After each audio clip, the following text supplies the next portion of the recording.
देखिए, इस चर्चा के 2 या 3 मुख्य केंद्र बिंदु हैं और अगर आप उन केंद्र बिंदुओं को अगर आप देखें तो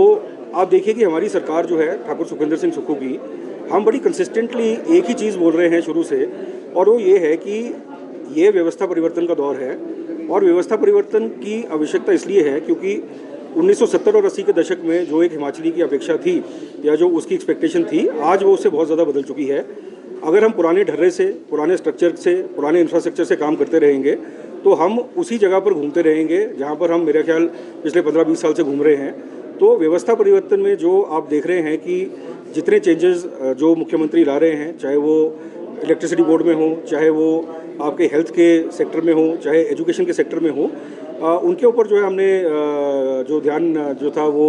केंद्रित किया कि व्यवस्था परिवर्तन की ज़रूरत किस लिए है। और व्यवस्था परिवर्तन आवश्यक इसलिए है क्योंकि अगर पुराने ढर्रे से काम करते रहेंगे तो रिजल्ट भी वही पुराने आएंगे, और वो पुराने रिजल्ट्स जो हैं वो आज किसी को उस तरीके से नहीं चाहिए। कुछ एक सवाल आपने खड़े किए हैं केंद्र से जो मदद का मसला है, लगातार बीजेपी पक्ष कह रहा है कि मदद भरपूर हो रही है, आप कह रहे हैं मदद नहीं मिल रही है, केंद्र पर निर्भर है सरकार, इस तरह के बयान आ रहे हैं, आपने कई सवाल खड़े। नहीं, देखिए मेरा सवाल बड़ा सिंपल था कि केंद्र सरकार जो पैसा देती है वो कहीं किसी के घर से लाके नहीं देती,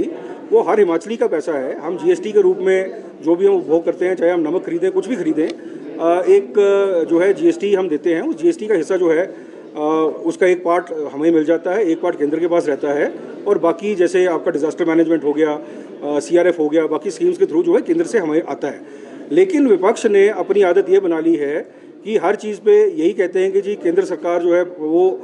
पैसा दे रही है तो हिमाचल की सरकार चल रही है। तो मेरा प्रश्न यही था कि वो किसी के घर से पैसा नहीं देते, वो हमारा पैसा है, हमें ही वापस मिल रहा है। और इसके अलावा जो लगभग 20-25 हज़ार करोड़ का डेफिसिट हिमाचल का है जो केंद्र सरकार के पास है, वो उसके ऊपर मैं चर्चा करना चाहूँगा। जब डिज़ास्टर हुआ, जब इस शताब्दी की सबसे बड़ी हमारी जो घटना घटी थी, अपनी जो फ्लड आया था, इसमें केंद्र की एजेंसी आई, केंद्र की एजेंसी ने आके सर्वे किया और उस सर्वे का असेसमेंट उन्होंने निकाला कि हिमाचल प्रदेश को लगभग 10,000 करोड़ का नुकसान हुआ है।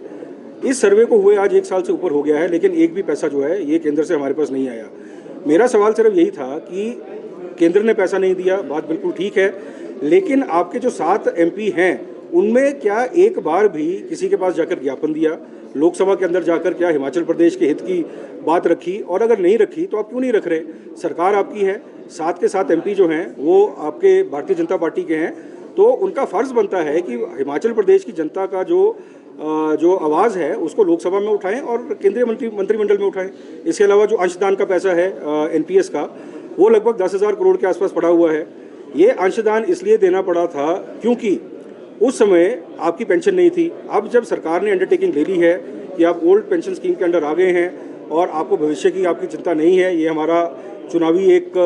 घोषणा थी, हमारी एक चुनावी वादा था, वो हमने पूरा कर दिया है, तो वो जो 10,000 करोड़ रुपया है, वो 10,000 करोड़ जो है वो हमें वापस मिलना चाहिए, जिसका हम उपयोग जो है दोबारा वापस कर्मचारी हित में जो है हम लगा सकें। और तीसरी चीज़, जब हमने ओपीएस दी तो जो हमारी बोरोइंग लिमिट थी, वो बोरोइंग लिमिट को फाइनेंस मिनिस्ट्री ने लगभग 1600 करोड़ से घटा दिया है। अगर आप तीनों को देखेंगे लगभग 22,000 करोड़ के आसपास का ये डेफिसिट है जो बन रहा है। और मेरी जो है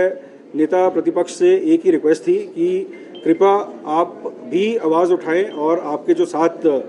चुने हुए, 4 लोकसभा से, 3 राज्यसभा से जो आपके मेंबर पार्लियामेंट हैं, उनके थ्रू आप केंद्र के साथ अब लाइजनिंग कीजिए। और अगर हमारी ज़रूरत पड़ती है, मुख्यमंत्री महोदय उनको बड़ी बार बोल चुके हैं कि हम आपके साथ चलने को तैयार हैं। सर, लाल